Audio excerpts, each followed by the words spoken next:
Now, I love dive watches like many of you, I'm sure, but there's something about a highly technical, over-engineered deep diver that has something of an irrational appeal to me, even though it is far outside of the realm of usability for me and, of course, many others. There's still something about them that appeals to me on a pretty deep level. Now, I've got a few great examples in front of me that I wanted to talk about in relation to the new Tudor Pelagos Ultra. Now, this is Tudor's latest entry into the Pelagos range, and it's the first time that they've gone back to the original Pelagos design language in a number of years. And they've made a few subtle changes here that I think are for the better, and they're really kind of going back to the heart of what the Pelagos line was supposed to be, a really highly focused, over-engineered diving tool. And we've got a full review of this watch now live over on thedeeptrack.com that was written by Justin Couture, aka The Restorian. If you want to check out his thoughts of it, be sure to click on the link down below. But I wanted to take a look at it next to a couple of other deep divers that I have in my own collection that I also find strangely compelling for some reason. One of them is the Rolex Sea Dweller, reference 16600. I've talked about that in the past quite a bit, including in other videos, again, which I'll link to down below. And I've also got another watch from IWC here that might be slightly unexpected. This is an Aquatimer from the GST collection from the late 90s, early 2000s. This is a 2,000 meter depth rating, so this certainly qualifies for that deep diver tag as well. Now, all three of these watches are certainly overkill in just about every sense of the word, yet they're far from the deepest divers out there. These are just the most extreme expressions of the collections that they are from. Now, I find the Tudor Pelagos Ultra and the IWC Aquatimer 2000 from the GST collection, even though they are a few decades apart, quite similar in a lot of ways. They are both, of course, fully titanium. They're both a little bit bigger than what you generally find in their respective collections, and they both represent a step further away from the kind of compromise, the ergonomical compromises that you would find elsewhere. Now, the Pelagos Ultra is a new watch this year. It has a helium release valve. It's 43 millimeters in diameter and just under 15 millimeters in thickness. It's a robust watch by pretty much every definition of the word, and you definitely notice it on the wrist. That said, it is fully titanium. It's probably a little bit lighter than you might expect, but this isn't a watch that you put on and expecting it to disappear from the wrist or be a practical, easy, everyday watch or anything like that. That's not really its purpose, but you certainly could use it that way were you so inclined. Now, they've made a few small changes here proportionally to everything on the dial.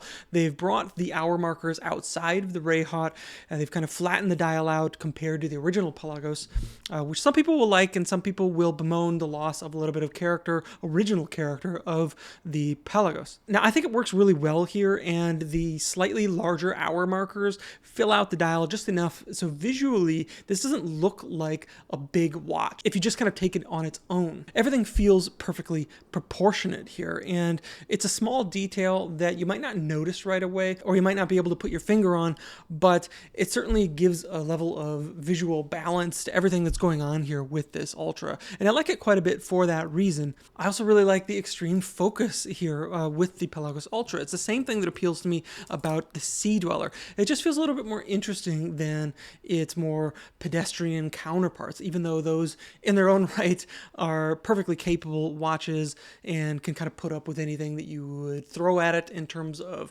an everyday tool watch, beat around watch, or certainly even diving in it. This thing takes it a step further, and I find it all the more interesting because of it, which is the same kind of dichotomy that you find between the Sea Dweller and the Submariner. There's just something a little more interesting about the Sea Dweller, and that comes through here in the Pelagos as well.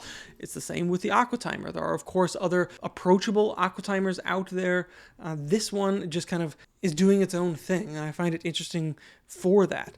The Aquatimer, of course, has some other funky features, such as the push-to-turn bezel, and all of the details on that bezel are done in relief. And of course, the integrated bracelet design of the GST collection really works well here. This is kind of a great expression of the Aquatimer for the era that it was built in, and it holds up pretty great today, if I'm being honest. I mean, it doesn't have any of the fancy bells and whistles like a helium release valve or even more practically speaking, a quick adjustment system into the clasp or anything like that.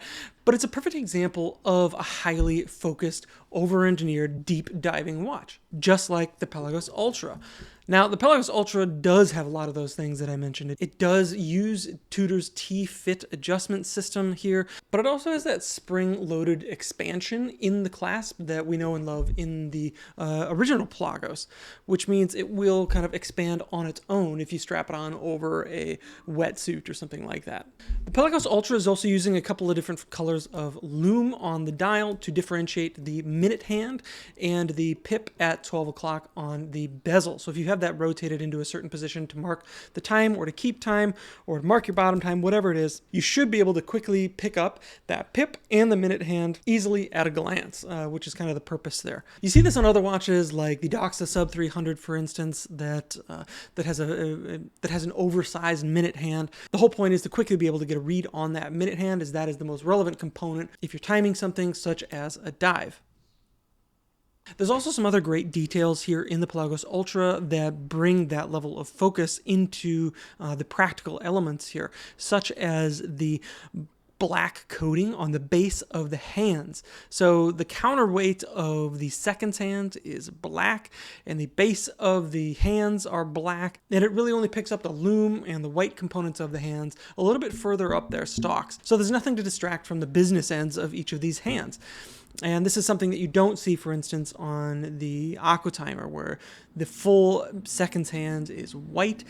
So there is that little bit of an overhang kind of rotating around the dial that could theoretically cause a little bit of a distraction.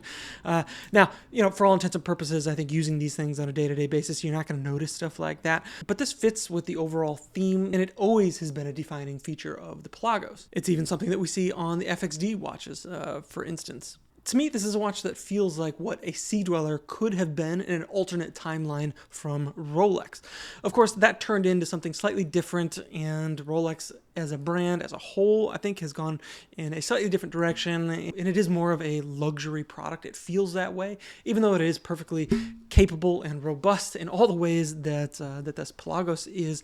There's really no fuss when it comes to this Pelagos. It is a distillation of all of the features that you would need in an overdeveloped dive watch. And that felt like the original point of a watch like the Sea Dweller in the first place. So seeing these three watches side by side, I think is pretty telling in terms of where watches like this have come from and where they are today. And I think they all offer something unique and special. The IWC certainly has a great personality on display, a slightly more unusual design. It's a great experience on the wrist. The Sea Dweller is a tidier package. It's, of course, a deep diver as well. It's a little over 1,200 meters. Depth rating is still 40 millimeters. It's just a little bit thicker in the case back, in the kind of bellied out case back here. But there's still a huge amount of charm here overall when it comes to the Sea Dweller. It's got that Rolex 5-digit tool watch vibe going for it. The hour markers, in hindsight, may seem slightly undersized, especially compared to watches like this. But I don't think it was unusual for its time and place at all. It's the same story over on the Aquatimer, especially compared to this Pelagos. But at the same time, this Pelagos Ultra is by far the most legible watch of this bunch, and it feels like more of a natural endpoint to what all of these watches were heading towards. It's a perfect expression of a highly focused, deep diving watch. I love all three of these watches, and they exemplify what I love about dive watches at their core. They offer a really interesting and fun experience, frankly, on the wrist, as in they are something of an excess. Now, again, I've got a lot more details on all of these watches over on thedeeptrack.com. I'll leave links to all that stuff down below. I'd love to hear your thoughts on these watches, in particular about the new Pelagos Ultra. What do you think of this thing? Now, one final thing worth mentioning about the Pelagos Ultra is its price.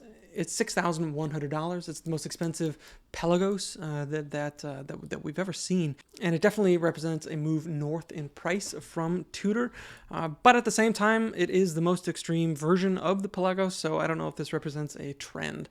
But these are the kinds of watches that are definitely starting to trickle up a bit in price from Tudor. Let me know your thoughts on that down below. All right, that'll do it for this episode. Thank you so much for tuning in. If you enjoyed this content, a like, a share, or subscribe really helps me out a lot. If you want more great content like this, keep an eye on thedeeptrack.com. Thanks again for tuning in, and until next time, take care.